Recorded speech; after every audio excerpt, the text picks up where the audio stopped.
जिनका लुग़वी मायनी है छुपी हुई मखलूक। इब्लीस का ताल्लुक फरिश्तों के उस गुरोह से था जिन्हें जिन कहा जाता है। उनका नाम जिन इसलिए रखा गया था कि वो आंखों से ओझल जन्नत के मुहाफिज और निगरान थे। जिन्नों की मखलूक की अपनी एक तबीयत है जिससे वो दूसरों से मुमताज़ होते हैं। उनकी बहुत सी सिफात इंसानों से मुख्तलिफ हैं। इनमें और इंसानों में जो इक़दार मुश्तरक हैं वो अक्ल इस्तेमाल करना, खैर व शर को इख्तियार करना और अल्लाह ताला की इबादत करना है।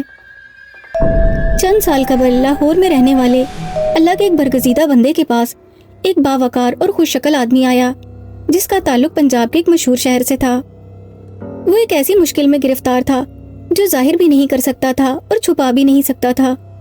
उसने जाते ही खत की शक्ल का एक कागज़ हजरत के हाथ में थमा दिया। उसमें लिखा हुआ था कि मेरा नाम जमील है, मैं अपने इलाके का बड़ा जिम्मेदार हूँ। वसी कारोबार भी है, फसलें भी बहुत अच्छी होती हैं और कारोबार भी निहायत मुनाफा बख्श है। बच्चे भी हैं, अपना आलीशान घर है, जिंदगी बहुत आराम से गुजर रही है। लेकिन एक रोग मुझे बहुत खाए जा रहा है जिसका मैंने कुछ अपने करीबी लोगों के सामने इजहार किया, लेकिन उसका कोई हल नहीं मिला। बात दरअसल ये थी कि जमील अभी जवान था और शादी को 3 साल हुए थे जब उसको अल्लाह ने बेटी अता की। उसके चूंकि पहले 2 बेटे थे, बेटी की पैदाइश पर वो बहुत खुश हुआ और उसने बहुत सी मिठाई बांटी। लोग आ रहे थे और मिठाई ले रहे थे। एक भिखारन एक दफ़ा मिठाई ले गई, फिर दूसरी दफ़ा ले गई। जब तीसरी दफ़ा आई तो उसने देने से इनकार कर दिया। भिखारन ने उसका हाथ थामा और कहने लगी, मेरा मुंह मीठा कर दे, मैं भी तेरी खुशियों का ख्याल रखूंगी। हालांकि वो बिल्कुल बूढ़ी और बहुत बदशक्ल औरत थी, लेकिन न जाने उसके अल्फाज में ऐसा क्या असर था कि जमील ने उसे ढेर सारी मिठाई दे दी, जिसके बाद वो फिर न आई। जमील जब रात को सोया तो उसने ख्वाब में देखा कि कुछ लोग आए हैं। उन्होंने उसे उठाया और कहने लगे कि तेरी शादी हम एक जिन औरत से करने लगे हैं। उसने कहा, मैं तो पहले से शादीशुदा हूँ। वो बोले, कोई हर्ज नहीं। वो औरत जो आज 3 मरतबा तेरे पास मिठाई लेने आई थी, उसका इसरार है कि मेरी उससे शादी कराओ। हमें उसकी तरफ से हुक्म मिला है कि तुम्हें साथ लेकर आएं, क्योंकि हम उस मालदार औरत के गुलाम हैं, हम इनकार नहीं कर सकते। आखिरकार उन्होंने जमील को उठा लिया। वह एहतजाज करता रह गया, उसके मुंह से आवाज़ भी नहीं निकल रही थी। ऐसे महसूस हो रहा था कि उसकी जुबान तो हिल रही है मगर अल्फाज नहीं बन रहे। वो जिंदगी का पहला मौका था जब उसने अपने आप को बहुत बेबस महसूस किया। तवील फासला तय करने के बाद वो सरसब्ज और जन्नत नज़ीर पहाड़ी इलाके में पहुंच गए। वहाँ हर तरफ खाने पक रहे थे, गहमा गहमी थी। कबायली मौसीकी की मधुर आवाज़ के साथ शादियाने भी बज रहे थे। गर्जे के हर तरफ चहल पहल थी। जमील को एक बहुत खूबसूरत लिबास पहनाकर दूल्हा बना दिया गया। वो पिछले सारे गम भूल गया। उसके अंदर भी नई शादी की उमंग जाग गई। फिर बाकायदा शरई तौर पर उसका निकाह और इजाबो कबूल हुआ। बादे अज़ा उसे दुल्हन के कमरे में पहुंचा दिया गया। अब बूढ़ी बेकारन का सामना करने से जमील का दिल डर रहा था, लेकिन जब उसकी नज़र दुल्हन पर पड़ी तो देखा कि जैसा उसने परियों के हुस्न जमाल के बारे में सुन रखा था, उसकी बीवी उससे भी ज्यादा खूबसूरत थी। जिनज़ादी जमील से कहने लगी कि अपनी बीवी को हमारी शादी के बारे में ना बताना, वरना उसके साथ तुम्हारे ताल्लुकात खराब हो जाएंगे। इस कहानी को कई साल हो गए हैं। जमील अपनी जिनिया बीवी का करवीदा है जिसका नाम सादिया है और वो उसे रुबाब के नाम से पुकारता है। जमील की अपनी जिनिया बीवी से 7 बच्चे हैं।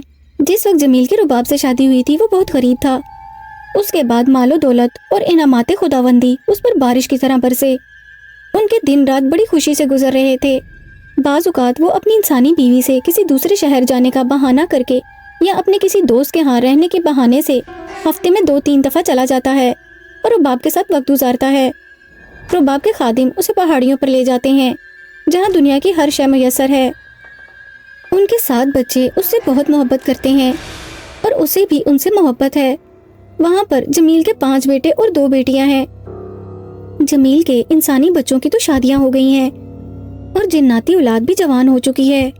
अब उसे जिन्नाती औलाद की शादियों की फिक्र है और जमील परेशान इस वजह से है कि जिन्नाती औलाद की शादियों का क्या करे, कैसे करे, क्योंकि जिन्नात उसके बच्चों का रिश्ता लेने को तैयार नहीं। वो कहते हैं कि चूंकि इनका बाप इंसान है, ये जिन तो हैं लेकिन खालिस जिन नहीं। वो और इसकी जिनिया बीवी बहुत गमज़दा हैं। उसने इस्तिखारा किया तो उसे हजरत का नाम पता اور حلیہ بتایا گیا تھا۔ اب وہ حضرت سے اپنی پریشانی کے حل کے لیے التجا کرنے آیا تھا۔ حضرت نے اس کی بات سنی تو مسکرا دیے اور کہا کہ یہ کوئی سنگین مسئلہ نہیں، میں اپنے دوست جنات سے عرض کروں گا کہ وہ رشتوں کے معاملے میں آپ کا ساتھ دیں۔ اور پھر کچھ عرصے کے بعد اللہ کے فضل سے اس کی تمام جن اولاد کی شادیاں ہو گئیں۔